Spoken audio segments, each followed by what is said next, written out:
കേരളത്തിൽ നിന്ന്, അതായത് മലപ്പുറം ജില്ലയിൽ നിന്ന് നടന്നുകൊണ്ട് ഹജ്ജിന് പോയ ഒരു വ്യക്തിയെ പറ്റിയിട്ട് എല്ലാവർക്കും അറിയാം അല്ലേ? കേരളത്തിലെ ആൾക്കാർക്ക് മാത്രമല്ല, ഇന്ത്യയിലെ ആൾക്കാർക്ക് മാത്രമല്ല, ഇൻ്റർനാഷണലായിട്ട് ആൾക്കാർ ചർച്ച ചെയ്തിട്ടുള്ളൊരു വിഷയമാണ് ശിഹാബ് ചോറ്റൂർ. ശിഹാബ് ചോറ്റൂർ എല്ലാവർക്കും അറിയാം. നടന്നുകൊണ്ടാണ് ശിഹാബ് ചോറ്റൂർ മക്കത്തേക്ക് യാത്ര പോയത്. ഇതൊത്രത്തോളം നല്ലപോലെ വൈറലാവും ചെയ്തിട്ടുണ്ട്. നടക്കുന്ന വീഡിയോ ഇട്ടിട്ടും നടക്കുന്ന റീലുകൾ ഇട്ടിട്ടും അതുപോലെ തന്നെ ഒരുപാട് കാര്യങ്ങൾ പബ്ലിസിറ്റി വഴി നല്ലതുപോലെ അദ്ദേഹം റീച്ച് ഉണ്ടാക്കിയിട്ടുണ്ട്, റീച്ച് ആയിട്ടുണ്ട്. നമ്മളെ കേരളത്തിൽ ഇങ്ങനെ ഒരു യാത്ര പോകുന്ന സമയത്ത് ആദ്യം ഒരുപാട് പേര് നല്ലത് പറഞ്ഞെങ്കിലും കുറച്ച് കാലം കഴിഞ്ഞ സമയത്ത് വിമർശിക്കാൻ തുടങ്ങി. എന്നിരുന്നാലും ഉത്തരേന്ത്യയിലുള്ള ആൾക്കാർ അദ്ദേഹത്തെ നല്ലപോലെ അദ്ദേഹത്തെ സ്വീകരിച്ചിട്ടുണ്ട്. അതിൻ്റെ ഒരുപാട് സൂചനകൾ ഈടായിട്ടുള്ള വീഡിയോകൾ നമുക്ക് കണ്ടാൽ മനസ്സിലാവും. അപ്പോൾ അതൊന്നല്ല ഇവിടെ ചർച്ച. ശിഹാബ് ചോറ്റൂർ മക്കത്തേക്ക് നടന്നു പോയി സമയത്ത് തന്നെ ഒരുപാട് ഉസ്താദുമാർ വിമർശനമായിട്ടും അനുകൂലമായിട്ടും വന്നിട്ടുണ്ട്.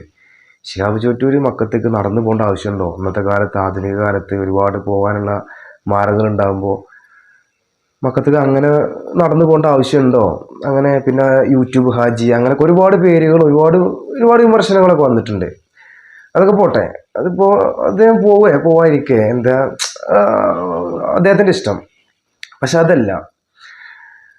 അത് കഴിഞ്ഞിട്ട് ഇപ്പോൾ ഏകദേശം ഇപ്പോൾ അടുത്ത ഒരുപാടായി അദ്ദേഹം ഹജ്ജ് ചെയ്തു വന്നിട്ട് ഇപ്പോൾ ഒരുപാടായി. അതിന് ശേഷം ഇപ്പോൾ കുറച്ച് ഒരു മാസം മുമ്പ് അദ്ദേഹം വേറൊരു വിമർശനം കൊണ്ടുവന്നു. വിമർശനമല്ല, അദ്ദേഹം വേറൊരു കാര്യം കൊണ്ടുവന്നു.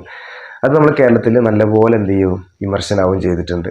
നമ്മൾ അയോധ്യയിൽ രാമൻ്റെ പ്രതിഷ്ഠ വെക്കുന്ന സമയത്ത് ശിഹാബ് ചോറ്റൂരിൻ്റെ ഫേസ്ബുക്കിൽ ഒരു പഴയ പോസ്റ്റ് എടുത്ത് കമൻറ്റ് ചെയ്യുക അല്ലെങ്കിൽ റീഷെയർ ചെയ്യുന്ന സമയത്ത് ഒരുപാട് വിമർശനങ്ങൾ ഉണ്ടായിട്ടുണ്ട്. അന്നും ഒരുപാട് പേര് അനുകൂലിക്കാനും അതുപോലെ തന്നെ പ്രതികൂലിക്കാനൊക്കെ അദ്ദേഹത്തിൻ്റെ കൂടെ നിന്നിട്ടുണ്ട്. അദ്ദേഹം സത്യാവസ്ഥ പറയുകയും ഒക്കെ ചെയ്തിട്ടുണ്ട്. അതും നമുക്കൊരു വിഷയമാണ്, എന്നാലും നമുക്ക് മാറ്റിവെക്കാം.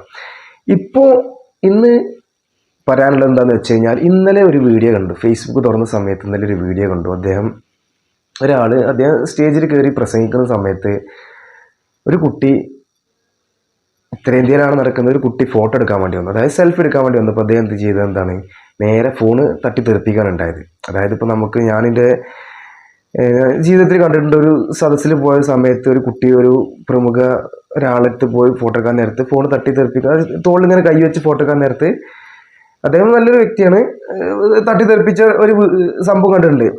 അതേപോലെയാണ് എനിക്കിത് തോന്നിയത്. ഈ ഒരു പരിപാടി നടക്കുന്ന ഇടയ്ക്ക് ഒരു കുട്ടി സ്റ്റേജിൽ കയറിയിട്ട് സെൽഫി എടുക്കുന്ന സമയത്ത് ഫോണ് എന്ത് ചെയ്തിട്ടുണ്ട്, ഫോണ് തട്ടി തെറിപ്പിക്കുകയാണ് ചെയ്തിട്ടുണ്ട്.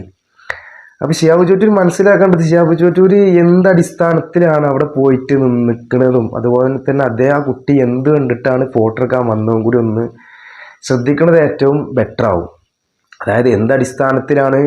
അതുപോലെ തന്നെ കുറച്ച് കാലം ഇപ്പോൾ ഒരാഴ്ച മുമ്പ് ഏതോ പഞ്ചാബിൽ രാജസ്ഥാനിലോ പോയിട്ടൊരു സ്റ്റേജിൽ കയറിയിട്ട് ഖുർആൻ ഓതുന്ന സമയത്ത് ആയത്ത് തെറ്റിയിട്ടൊക്കെ വിമർശനം വന്നിട്ടുണ്ട്. ശിഹാബ് ചോറ്റൂർ മനസ്സിലാക്കേണ്ടത്, ശിഹാബ് ചോറ്റൂർ മതപണ്ഡിതനോ അതുപോലെ തന്നെ അല്ലെങ്കിൽ അങ്ങനത്തെ ഒരു വ്യക്തിയല്ല. ശിഹാബ് ചോറ്റൂരിൻ്റെ ആകളൊരു ഇതെന്ന് പറഞ്ഞു കഴിഞ്ഞാൽ ഒരു സാധാരണ ഒരു മനുഷ്യനാണ്. അദ്ദേഹം നടന്നു പോയി ഹജ്ജ് ചെയ്തു എന്നുള്ളത് മാത്രം. പക്ഷെ അത് ഉത്തരേന്ത്യക്കാർ നല്ലപോലെ ഏറ്റെടുത്തത് കൊണ്ട് മാത്രമാണ് ശിഹാബ് ചോറ്റൂരിന് നല്ല രൂപത്തിലുള്ള റീച്ച് വന്നിട്ടുള്ളത്.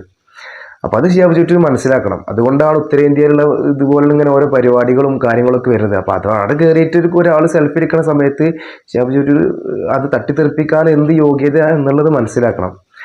ചിലപ്പോൾ വേറെ എന്തെങ്കിലും വിഷയം കൊണ്ട് ചെയ്തേക്കാം. പക്ഷേ ശിഹാബ് ചോറ്റൂർ ഇന്നൊരു പബ്ലിക് ഫിഗർ ആയതുകൊണ്ട് തന്നെ അദ്ദേഹം അത് ചെയ്യുന്ന സമയത്ത് അത് ഒന്നുകൂടി ശ്രദ്ധിക്കണം. അപ്പോൾ ഇതിൻ്റെ കൂടെ ഞാൻ ആ വീഡിയോ ക്ലിപ്പ് ജസ്റ്റ് ഒന്ന് പിൻ ചെയ്യാം. അപ്പോൾ നിങ്ങൾ നോക്കിയിട്ട് നിങ്ങളുടെ അഭിപ്രായം കൂടി ഒന്ന് രേഖപ്പെടുത്തുക.